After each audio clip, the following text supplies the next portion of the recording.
অল্প সময়ে ধনী হওয়ার স্বপ্ন কার না নেই।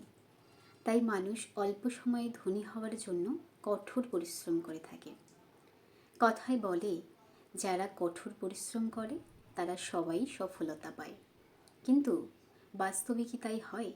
সবাই কি কঠোর পরিশ্রম করলেই সফলতা পায়? পায় না। খুব অল্প মানুষই কঠোর পরিশ্রম করে অল্প সময়ে সফলতা পেয়ে থাকে।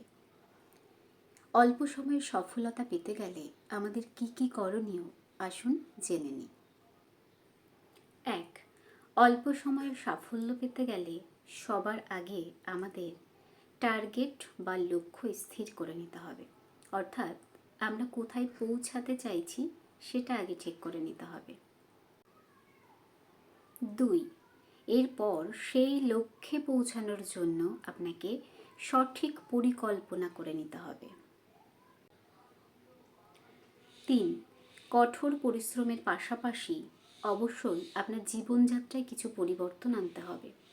এই যেমন ধরুন, প্রতিদিন ভোর 4টে থেকে 5টার মধ্যে আপনাকে ঘুম থেকে উঠতে হবে এবং কিছুক্ষণ শরীর চর্চা করতে হবে। আর রাতে 10টা থেকে 11টার মধ্যে ঘুমোতে চলে যেতে হবে। এতে হবে কি, আপনার শরীর ও মন ভালো থাকবে, সুস্থ থাকবে এবং কাজে কর্মে ভালো মন বসবে। 4. সময়। এটা হলো সব থেকে গুরুত্বপূর্ণ বিষয়। সময়কে চালনা করা শিখতে হবে।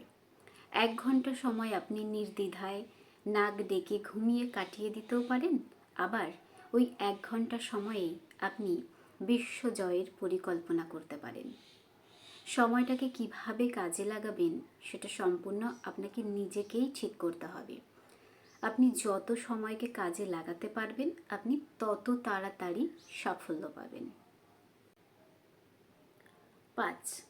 পরিশ্রমের পাশাপাশি ধৈর্যও খুব জরুরি একটা বিষয়। আপনার চলার পথ কখনোই মসৃণ হবে না, কারণ ফুল বিছানো পথে আর যাই হোক পাহাড়ে ওঠা যায় না। পাহাড়ে উঠতে গেলে এবড়ো খেবড়ো পথে ধাক্কা খেয়ে খেয়ে আপনাকে উঠতে হবে। তাই আপনার চলার পথে অনেক বাধা আসবে, সেটাকে আপনাকে অতিক্রম করে এগিয়ে যেতে হবে। বাধা আসলে আপনি কখনোই হতাশ হয়ে পিছিয়ে আসবেন না। 6. আপনাকে সুশৃঙ্খল হতে হবে। ফিকেল মাইন্ডের হলে চলবে না। ফিকেল মাইন্ডের লোক কখনোই সফলতা পায় না। 7. আপনাকে মিষ্টভাষী হতে হবে।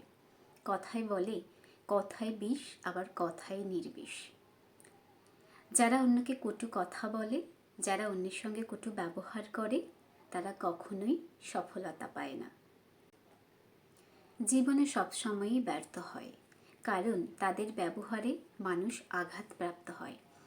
তাই ক্যারিয়ার, ব্যবসায় সফলতা পেতে গেলে এবং ধনী হতে হলে আপনাকে অবশ্যই মিষ্টভাষী হতে হবে। 8. আপনাকে ঝুঁকি নিতে হবে। ঝুঁকি না নিলে যে মধ্যবিত্ত আছেন, মধ্যবিত্তই থেকে যাবেন। ধনী হওয়ার স্বপ্ন ভুলে যেতে হবে। ঝুঁকি নিন, সৎ সাহস রাখুন, সততার সঙ্গে কাজ করুন, দেখবেন সাফল্য নিজে এসে আপনাকে ধরা দেবে। ধন্যবাদ। আমার ভিডিওগুলো যদি আপনাদের ভালো লেগে থাকে, আপনাদের একটু হলেও উপকারে এসে থাকে, তাহলে আমার চ্যানেলটি সাবস্ক্রাইব করে দেবেন। ধন্যবাদ।